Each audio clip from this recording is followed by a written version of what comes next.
Just ahead on American Black Journal, the 12th annual Small Business Workshop is just around the corner. We'll get details on what entrepreneurs can learn at this year's event. Plus, we'll share some stories from caregivers about the challenges and rewards of caring for others. Stay right there. American Black Journal starts right now. Across our Masco family of companies, our goal is to deliver better living possibilities and make positive changes in the neighborhoods where we live, work, and do business. Masco, a Michigan company since 1929. Support also provided by the Cynthia and Elsa Ford Fund for Journalism at Detroit PBS. The DTE Foundation is a proud sponsor of Detroit PBS. Through our giving, we are committed to meeting the needs of the communities we serve statewide to help ensure a bright and thriving future for all. Learn more at dtefoundation.com. Also brought to you by Nissan Foundation and viewers like you. Thank you.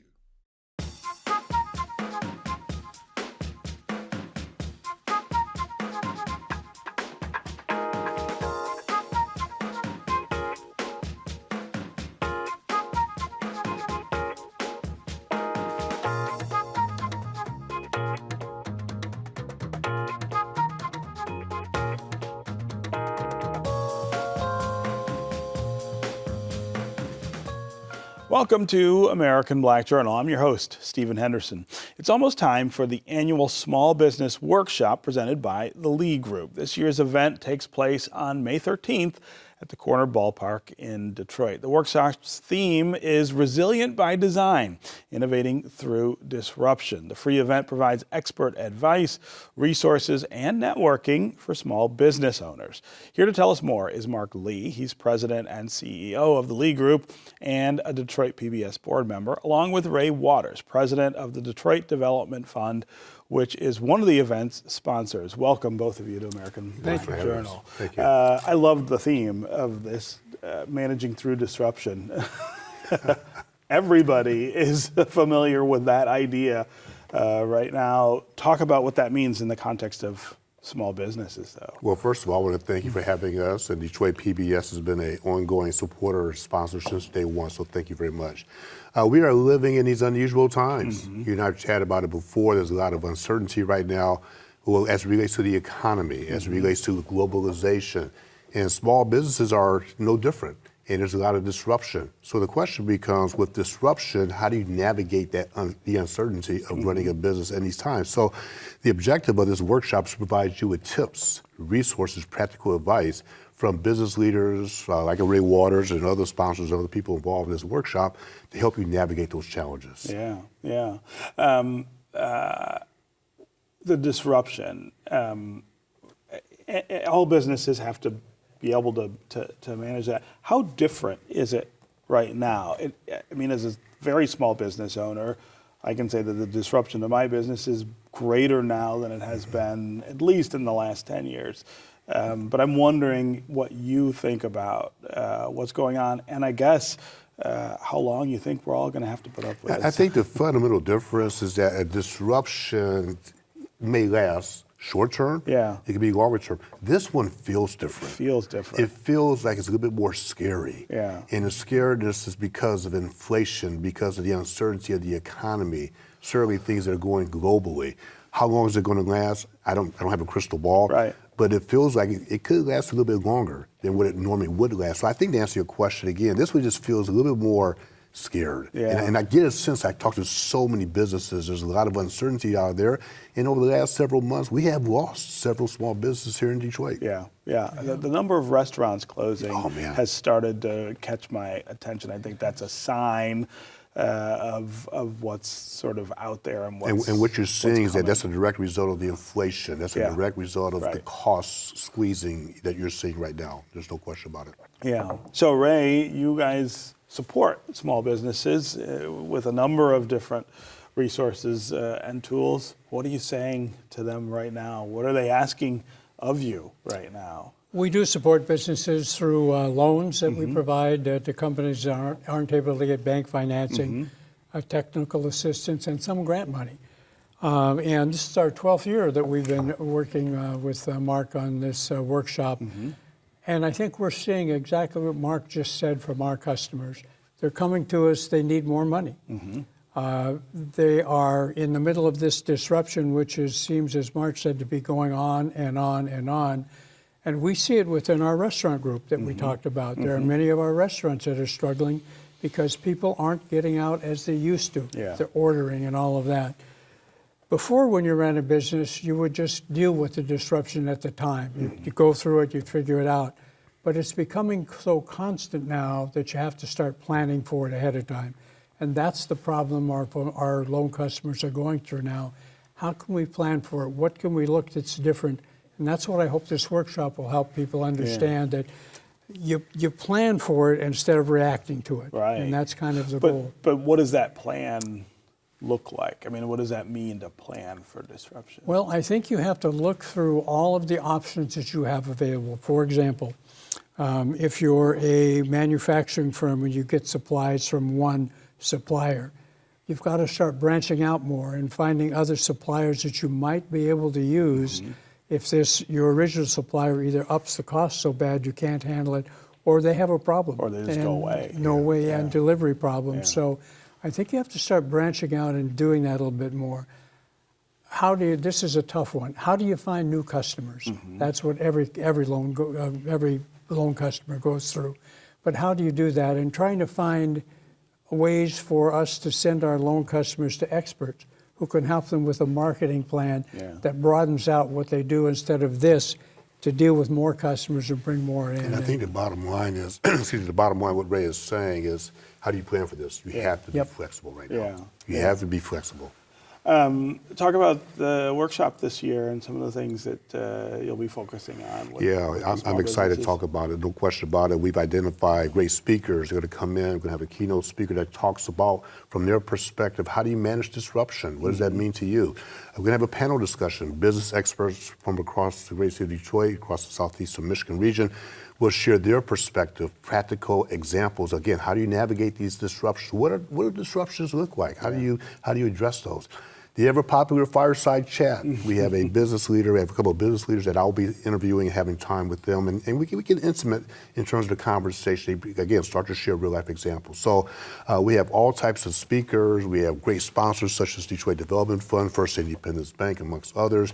They're going to be providing their resources there as well to provide, again, practical solutions, and people will have a chance to network as well. Yeah. Mark, you and I have talked about this before. But because things are so bad in the economy with businesses, one of the things I've noticed is the prevalence now of offers for loans, right? Every day, my phone is ringing, my email box is full of people saying, here's $80,000, $100,000 to help your business get through this time. And I'm always absolutely reluctant to do it because that's building structural fixed cost into your model that maybe you can't afford, even though the cash is nice.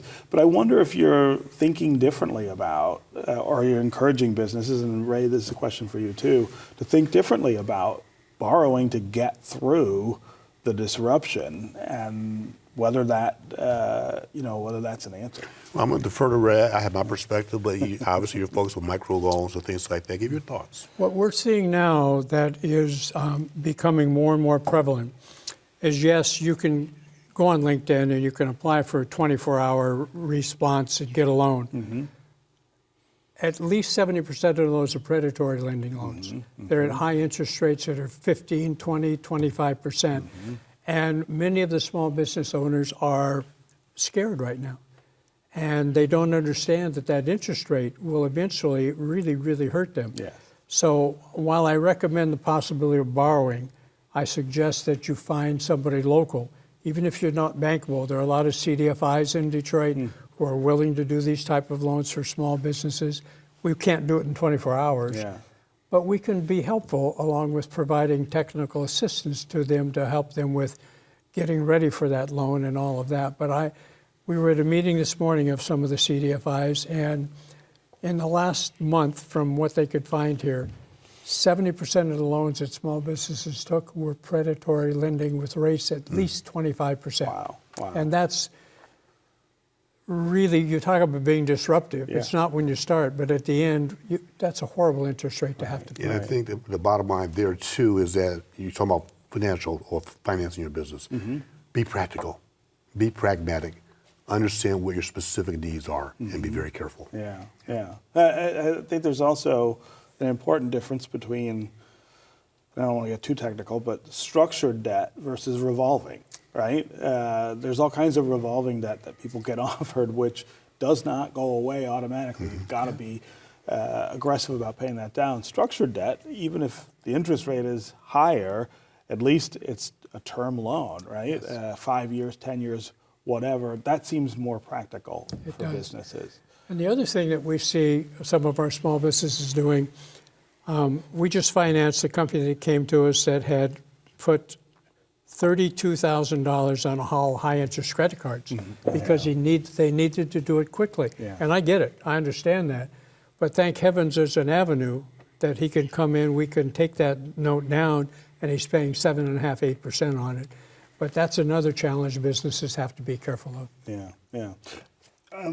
What kind of things should the new administration here in Detroit, for instance, be thinking about in terms of support for small businesses? Government doesn't play the most outsized role in business anymore, but there are some things that it feels like they could be helpful with. I would credit the Sheffield administration. Recently, I went to the State of the City address, and she talked about specific programs that will support small businesses, such as the Motor City Match, as an example. She's also, the administration's focused on expediting the approval process, in other words, breaking down the bureaucracy. I think those are the types of programs that are offering access to capital opportunities that are crucial to support small businesses. So I want to give her early credit, still early in the administration, but those are exactly what we need to look at right now because we know Washington, D.C. is challenging. It's being challenged in terms of financial resources. So make sure the cities continue to step up, and I want to applaud her efforts thus far. Yeah.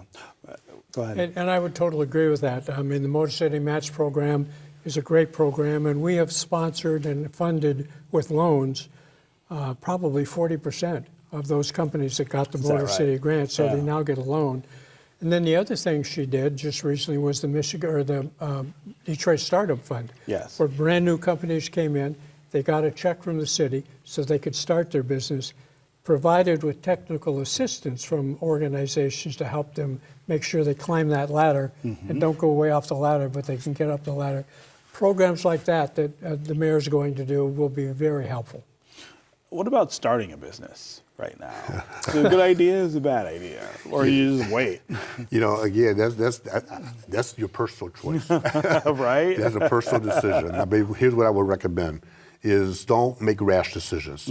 Be very thoughtful, be very pragmatic, look at your resources that you have in terms of financials, your board of advisors, and talk to a lot of people and make sure that you have a plan. Ray talked about it earlier. What is your plan going to be? Yeah. Don't just wake up and say, I got this brilliant idea and try to launch a business. It doesn't quite work that way. No. Is it a good time to start a business? That's still your choice. I'm not going to advise people either way at this point. Yeah, yeah.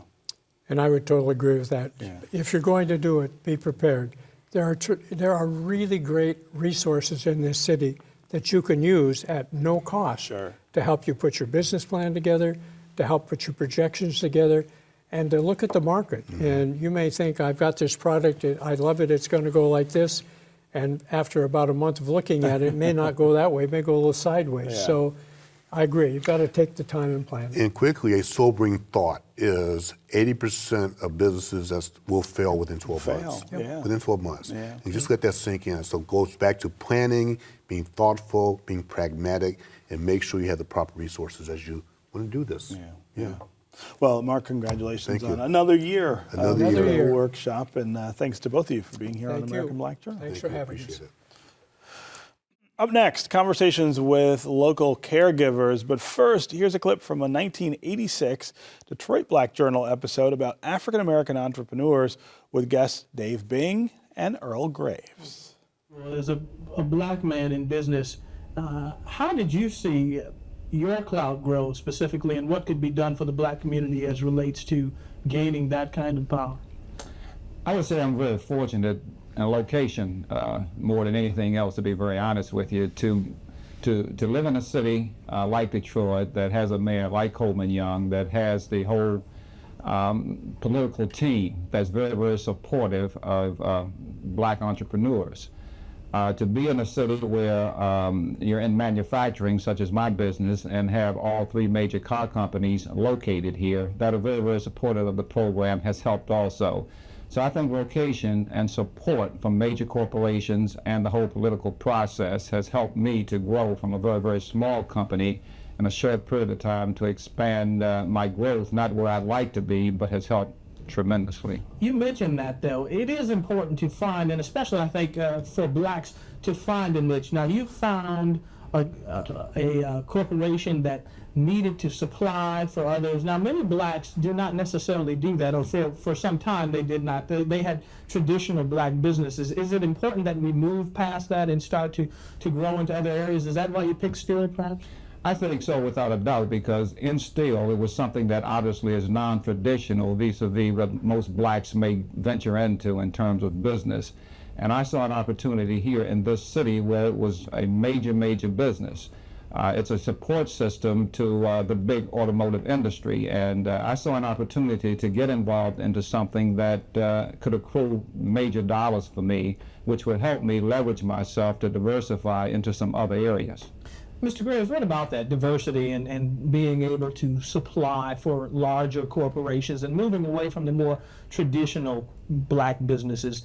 How important is that for blacks, and what do you see as a person who perhaps has the best pulse of the black community? Well, first of all, just two things. Let me just answer your question.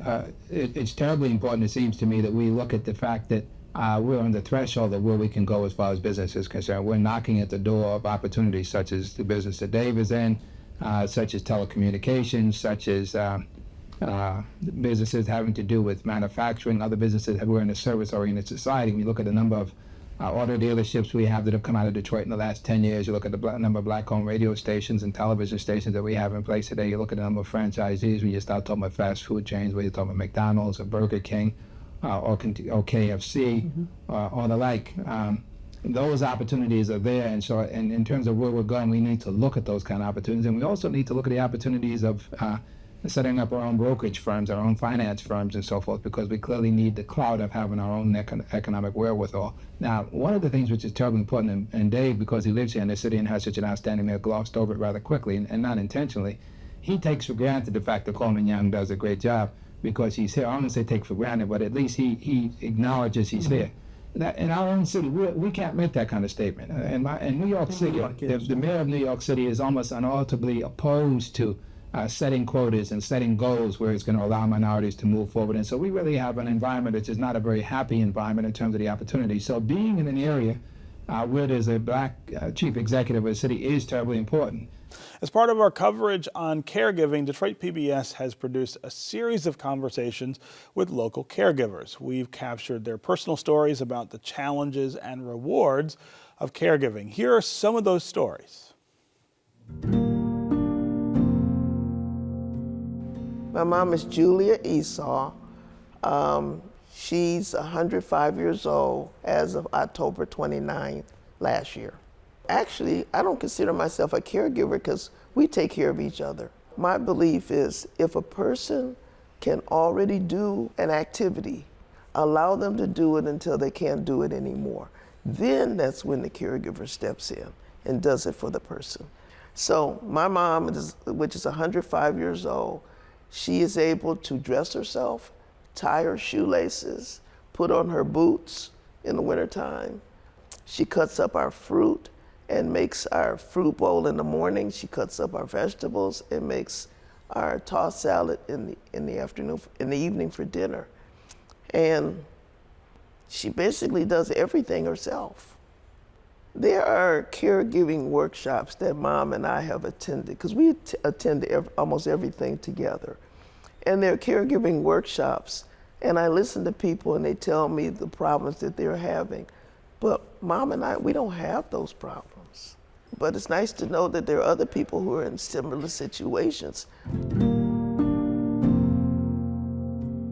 I've been a caregiver since COVID, and I caregive for my mother.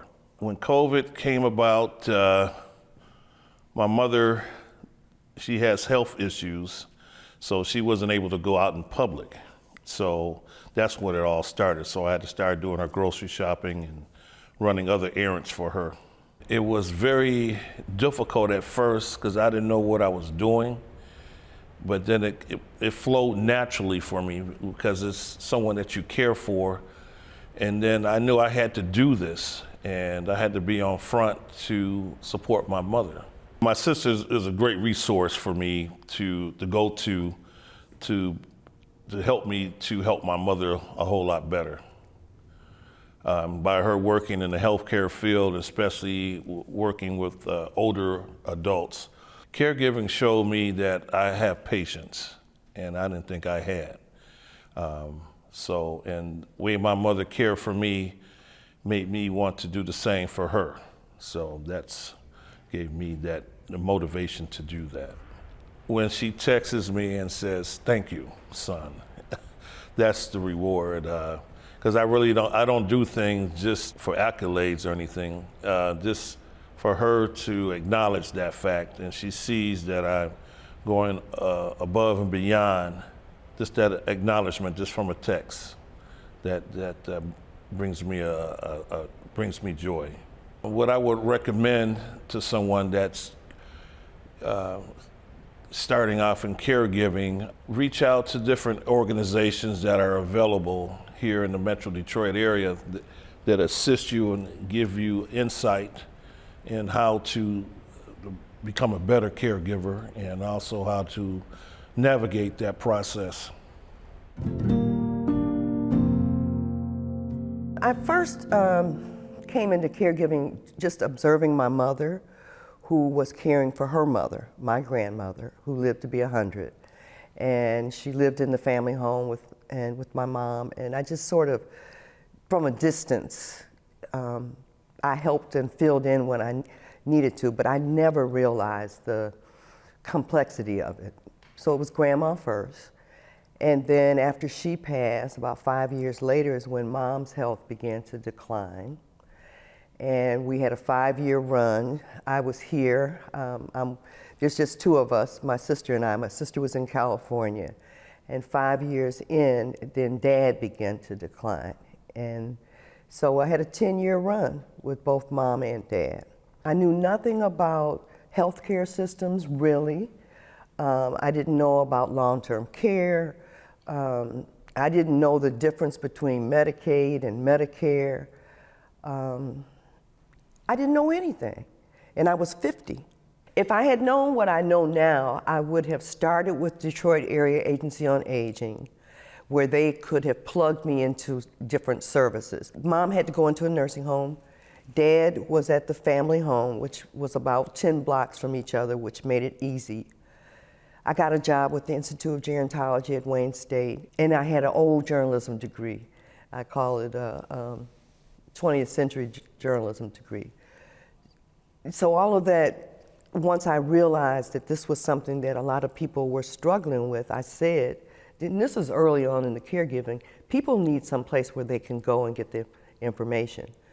Through my advocacy work with the state, once I worked at Wayne State, and then I sat on the Michigan Commission for Service for the Aging, and I learned how the dollars flowed and what they went to. I learned that there were very few dollars that went towards marketing of resources. So a lot of programs were underutilized. So I said, when I get through this, I'm gonna come up with a newspaper and inform people and educate people about what's available. I titled the paper Urban Aging News. It's a quarterly, and it launched in 2015. And I circulated to all 3 counties, Wayne, Oakland, and Macomb, to senior centers, a lot of churches. I used to run a piece in the paper where we highlighted caregivers, and most of them would say, and I had to agree with them, that caregiving, Mom and Dad, or one of the parents, maybe one of them that they weren't as close to, that it really brought about them being closer to their parent. It's an awesome responsibility, and that became very clear to me. I'm totally responsible for Mom. I'm totally responsible. And I guess, I mean, she was totally responsible for me at one point. But it makes you very clear that that's what caregiving is. And if you love the person, you want to make sure that you're providing them with this as excellent a care as possible. You can see more Caregiving Conversations at DetroitPBS.org. That's going to do it for us this week. You can find more about our guests at AmericanBlackJournal.org, and you can connect with us anytime on social media. Take care, and we'll see you next time.